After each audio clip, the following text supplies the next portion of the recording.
Hello, welcome to Chapter 3 Storage on Mobile.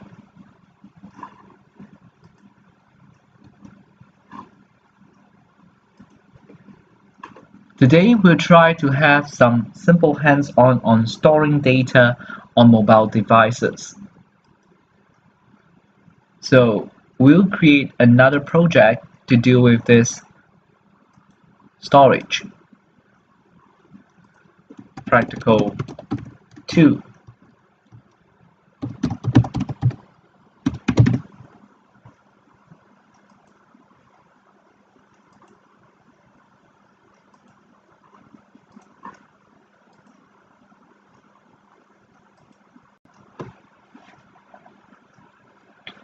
To store data in mobile devices, there were different ways, and one of the popular ones is to develop a simple database.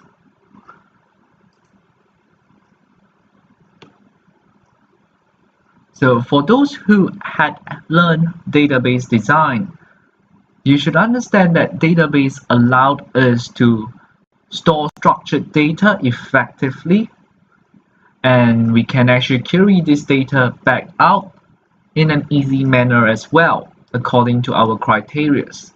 So this is quite an important thing that we can do by actually having a database. So in this chapter, we'll try to work on a database that is suitable to be done on a mobile devices. So one of the things that we can see in the popular relational databases are technically sized. So some of these relational databases like Oracle and etc. are having a rather complicated application to deal with managing the database and etc. We cannot imagine the same complicated database are actually installed into our mobile devices, because we know that mobile devices have constraints in the resources, especially the storage space and also the memory. They are actually smaller, so it's difficult for them to handle large databases that we use on desktops. Therefore, in mobile devices, usually the database that we use is SQLite. SQLite is designed for small embedded devices, so it is totally suitable for mobile devices and to be used in mobile applications. Android and iOS both use SQLite database as the default databases that you can use. So basically, we'll show you some examples how to make use of these existing API for SQLite databases to create some simple database for your mobile application. So first, we'll try to create a simple database, and in order to manage this database effectively, we can try to create a class. Let's call this class an SQLite adapter. Do take note that this is a Java class and not an activity, because we are just creating this class to manage our current database.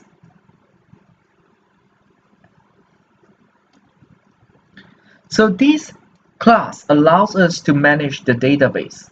And one of the popular way how we manage this database is by using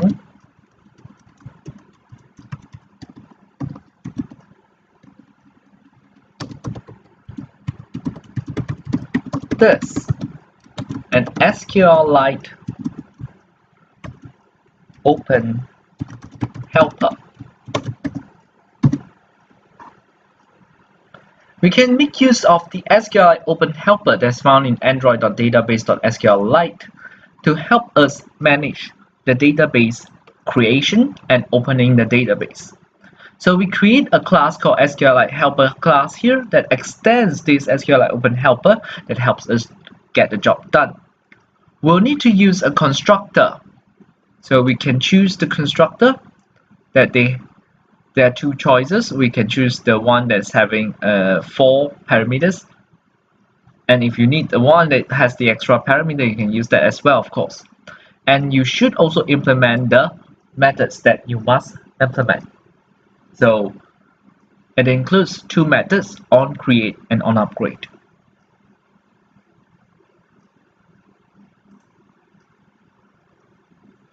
Okay, we'll come back to this section later on after defining what we should do in our database.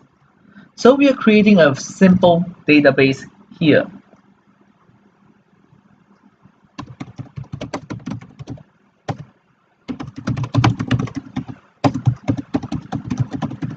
We can call our database my database.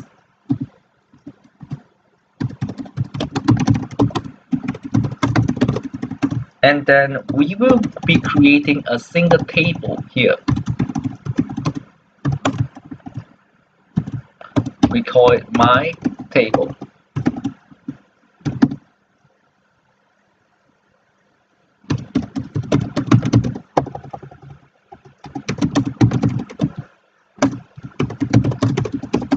You can give it a version. So we can start with version 1.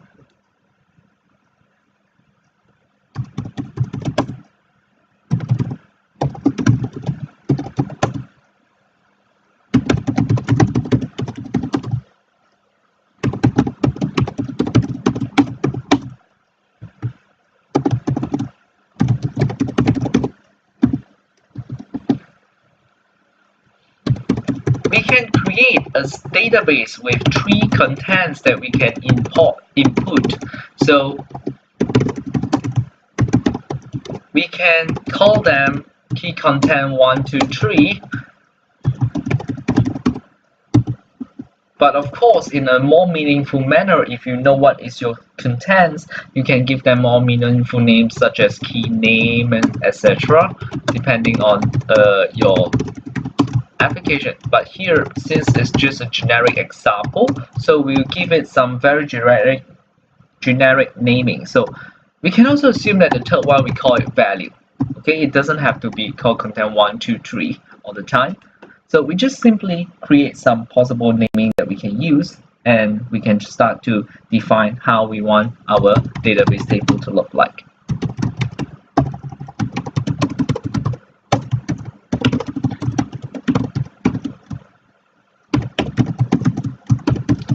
So we create a script to help us create the table.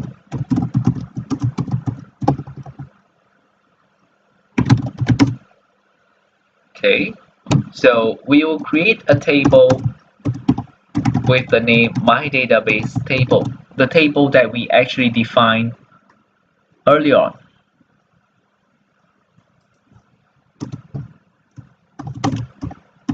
And this table comes with an ID that is an integer that is a primary key, and it's also increment.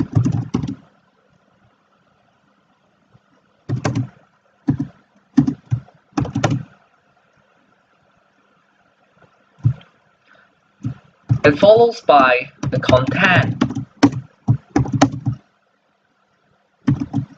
That is a text content which is not null. And followed by a content that is a text content that can be null. And followed by the third content, which is an integer, and this ends the statement. This is basically an SQL statement to create a table. Create a table based on the table name and defining the different content fields inside this database.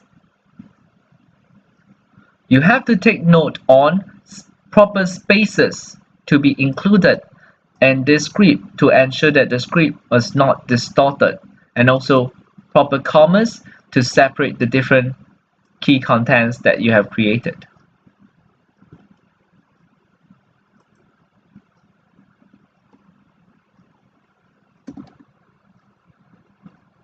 This script can be called when onCreate is being called. You can call this by using dbExecSQL.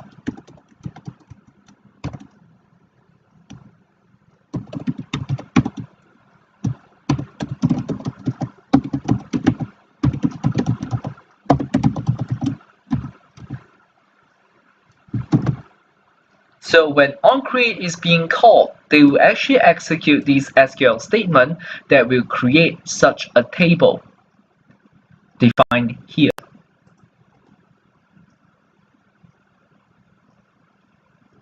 We can now try to create certain methods that allows you to use in this adapter to actually add data or retrieve data from the database.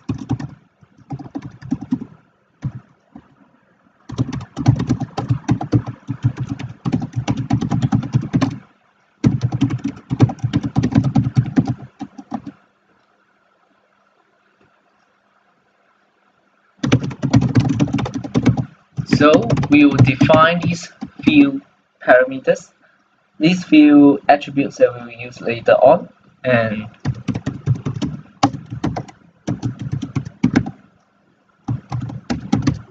we will define the constructor. The constructor will allow us to get the context of the activity that is actually using this, because the context is required in the SQLite Open Helper. You can see the context is being required, the name of the database is being required, and the version of the database is also being required. The name and the version are already defined here. The cursor factory is optional.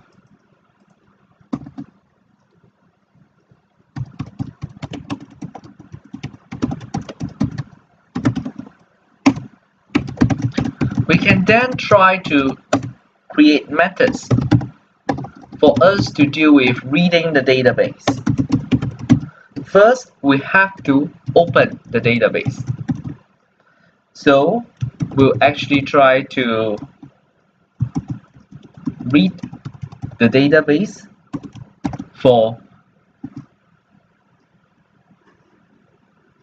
by calling open to read, so that we can read the database. We can use the SQLite helper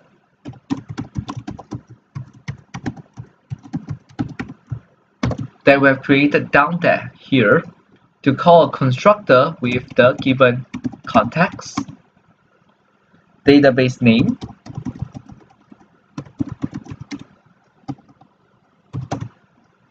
the cursor is not important,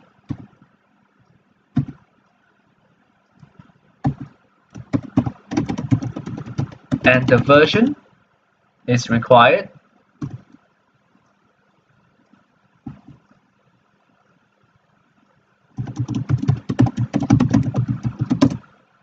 You can use the SQLite helper that you have constructed over here to get a readable database to be stored as the SQLite database object, and you can return this whole adapter back. As you can see, both SQLite helper and SQLite database that I managed to actually retrieve the instance here are technically already stored in this particular instance of this SQLite adapter object, which I returned back.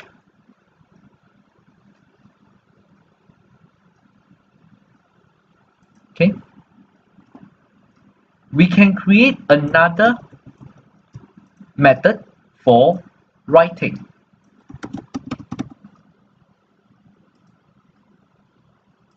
So this is to do with a writable database.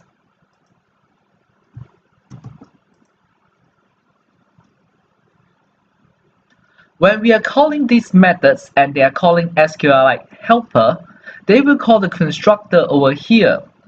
This is extremely important because the constructor will check the database name and the version. If the database is never constructed in the past, it will be created automatically by the SQLite Open Helper. If the database had already been created in the past, it will only open that instance of the database. For the first run, when they realized this version of database had been initialized, they will actually call onCreate. So this is during the first run, they check all this information and they realize this is the first run of the SQLite helper, they will call onCreate. OnCreate is only called once, and after that they will never call onCreate again. So it will only be called during the first time after installation and during the first run when SQLite helper is being constructed.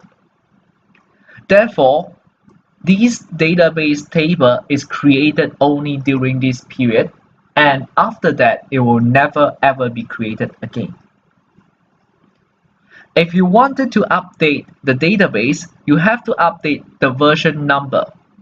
You can update the database version to any value larger than the previous versions. And whenever they see a change in the version number, they will call onUpgrade during that particular instance when an update of the version is noticed. So you can make use of onUpgrade method if you have any newer upgraded versions of your application that requires an upgrade to the database.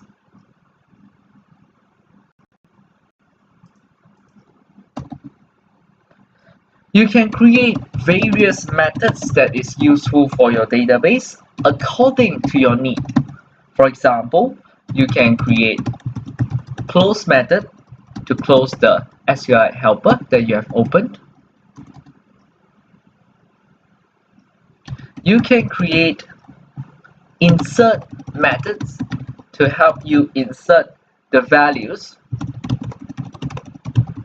For example, in this example, we have two string values and one integer to be inserted into our database. You can use content values to help you manage these different values before inserting into the database. So they will pack this into one content values object, and you can actually try to easily deal with them later on by calling put method. You can identify the key and the particular value that is corresponding to the key. So this way you can identify what are the keys and the corresponding values. So for the second key, I will put in the second content, and for the third key, I'll put in the third content.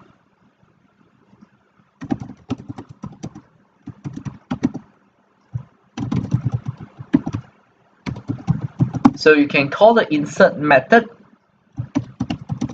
and specify what is the table and what is the content values that you are going to store it. So this insert allows us to view all these three values to be inserted into the same record. So each of the record can contain these three different values.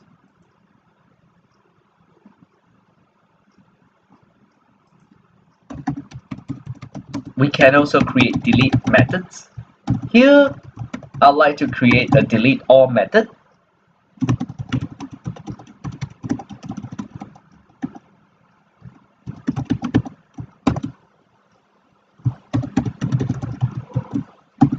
where you specify the table, and then if you set the where clause to be now, it will represent that every record will be deleted because you do not have a specific condition.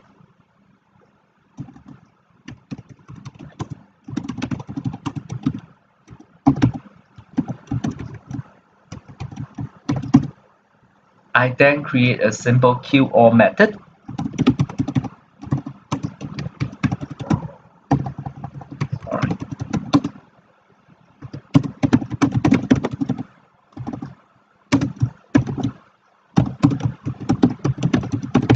Here I will list down the different content that I would like to extract. So I will list down their keys.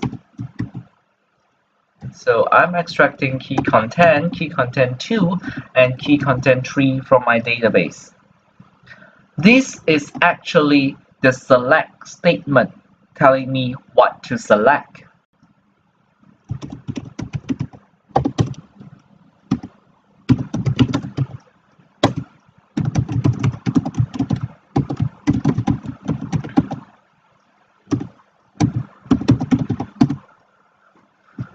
You can use the query method that is available in the SQLite database object. And you can see that there are quite a number of variables that are required. The first one is optional. The last two are also optional. So you do not need to have the first one or the last two if you do not use them. The remaining 7 are all compulsory. You need to define the table.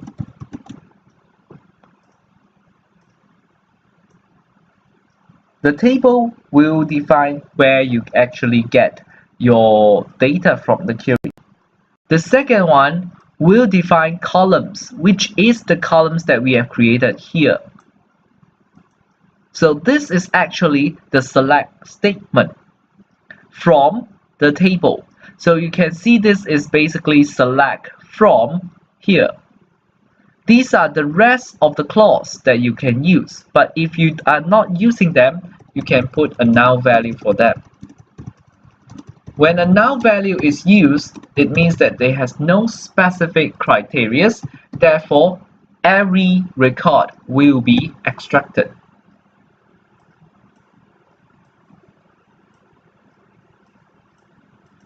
Okay.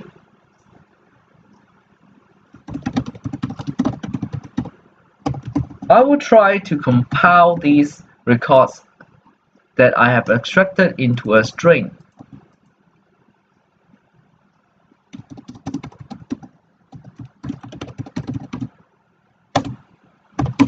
I can know what is the index of every column by using getColumnIndex, and then specifying my key content. Therefore, I will know what is the index of the 3 different contents that I have using their keys.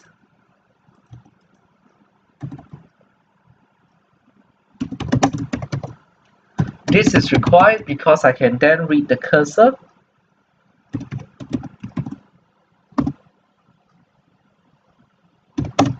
So I have to move to the first record first.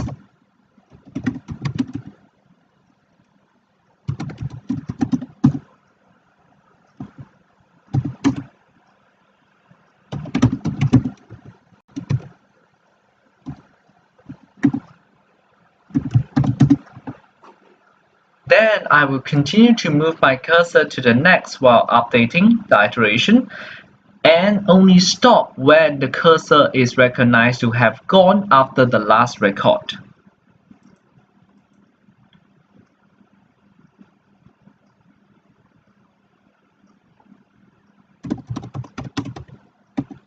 Here we can add up all the results that we compile.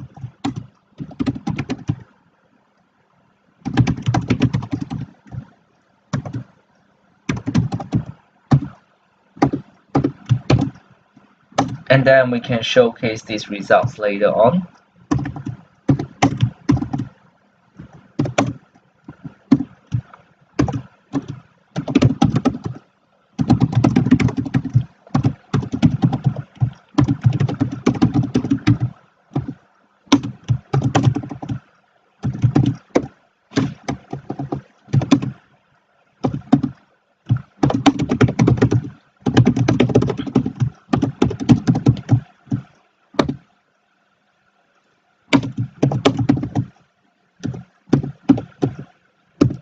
So we just try to compile all these records in a very simple string for our testing later on, and then we can return this whole string back to the user.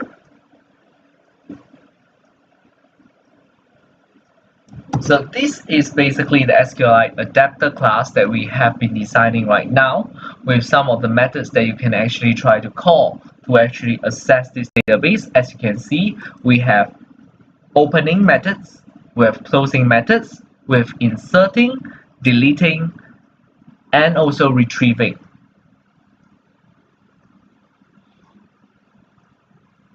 Okay, so now we'd like to go back to our main activity and try to display the data.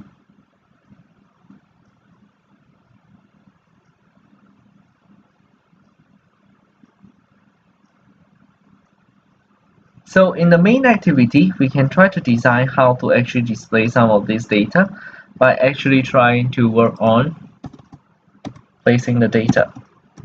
So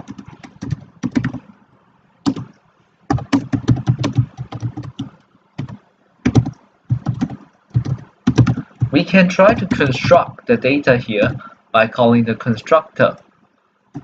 I'd like to declare this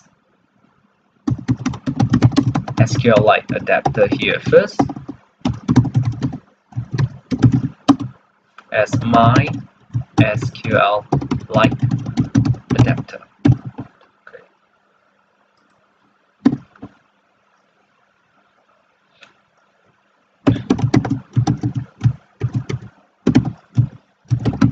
So after constructing it, I can try to open these for writing because I do not have any data yet.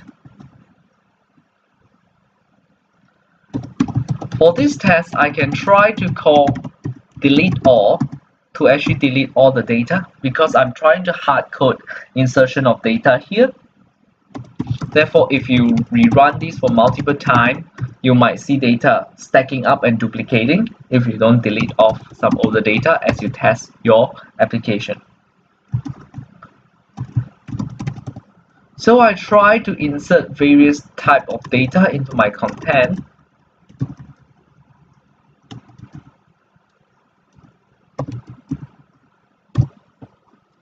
And it's better if I actually insert some data so that I get to see effect of querying the data later on.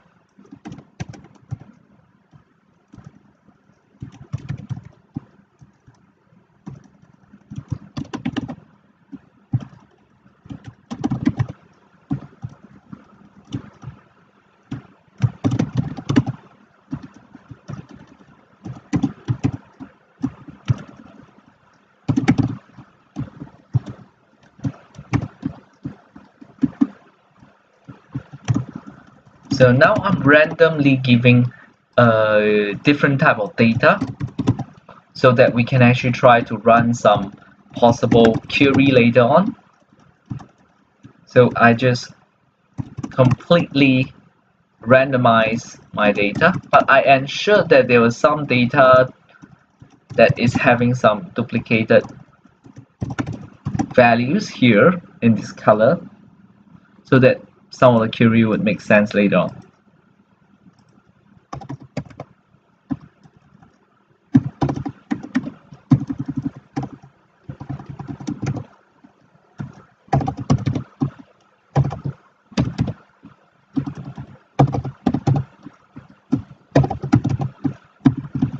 And I'm randomly giving all of this data a different value.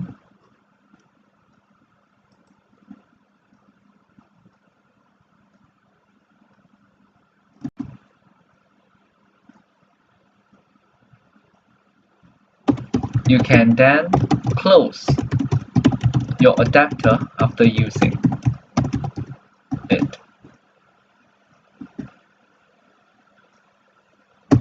I can try to open the adapter again whenever needed. So once I've already written certain data into it, I can try to open the database again for reading.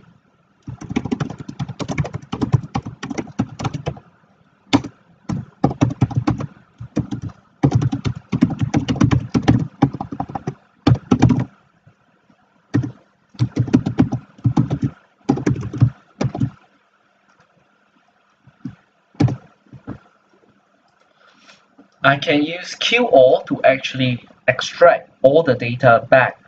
So this is the method that I've created early on to query all the different data back, and I can try to look at this data. So I can look at my activity main again. I will give the text view an ID again.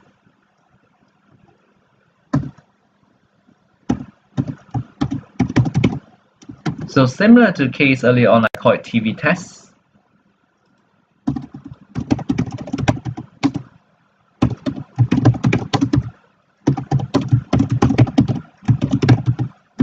So I can use find view by ID to extract this TV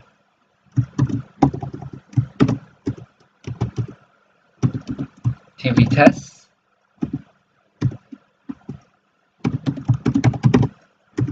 So that I can update the text of this TV test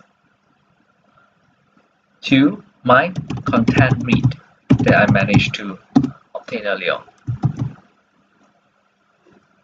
So I'll try to run this application.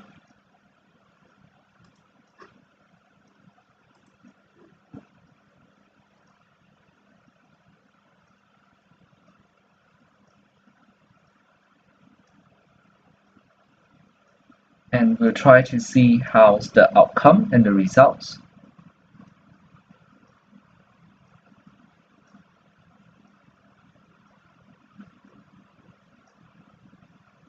So here you get to see all the data that I have inserted here are now displayed as data that is being queried out.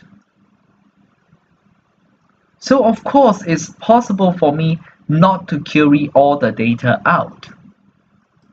I can try to modify my query methods to make sure that I actually get some data according to different criteria. So here, within the query method, the next two parameters are to control the where clause in the SQL statement. We can set a criteria here. For example, it is based on the key content 2, and it must equal a certain value. The value is usually placed here in the next parameter, which represents the where clauses.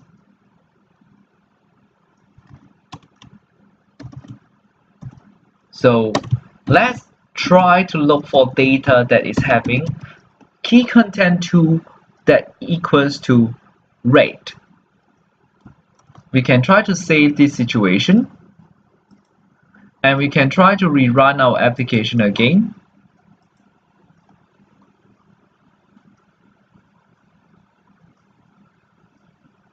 So it will reload again, and it will actually try to show us the updates. Here we'll expect that we will only see the data that is having red as their key content 2. As you can see, there's only 4 data with red as their key content 2. It is also possible to actually have all sorts of different type of where clause that you can build according to your own need.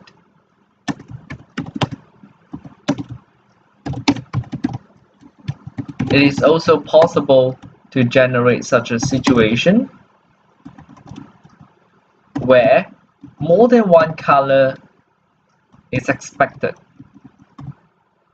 For the where clause, when there's more than one question mark referring to the clauses here, you would need to actually look at the sequences where the array will represent an array of strings where each of them represents the value to be replaced onto the location of the question marks accordingly.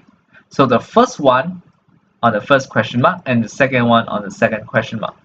Therefore, we'll look for key content 2 that is either equals to red or key content 2 that's equals to blue.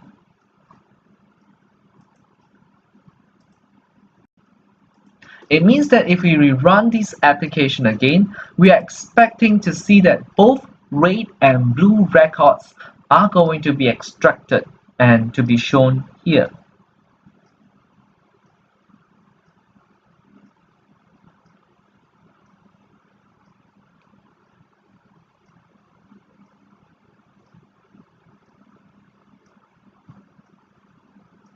And you can see these were the records.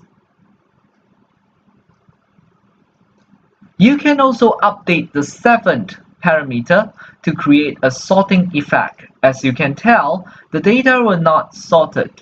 If I want to sort the data according to the names as I see here, which is the key content, I can try to update the last parameter to show sorting effect. It can be ascending order or descending order accordingly. So here we try on a normal ascending order, and you can see how our data would look like after the sorting.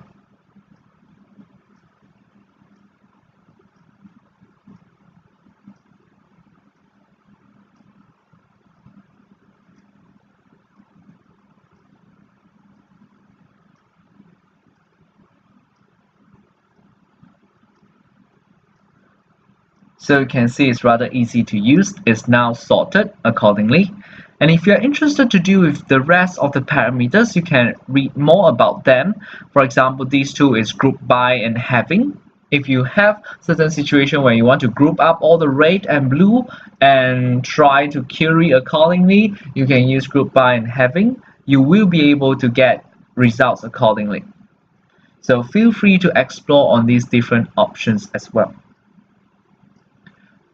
The database is one of the commonest way for you to actually store certain data. If you have some simpler data that doesn't require structured storage, you can also look into simpler methods such as shared preferences to deal with some very simple key pair values where you can store each of these different values according to a unique key. We often use this to store certain preferences such as the background color and etc. So it's stored under such a component called shared preferences in Android. Of course, it is called differently in different platforms, and they usually has a method for you to store such simple key pair values as well.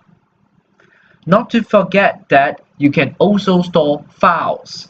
For any other type of data that were not structured in a table format or not as simple as a key pair value, you can always store them as a file.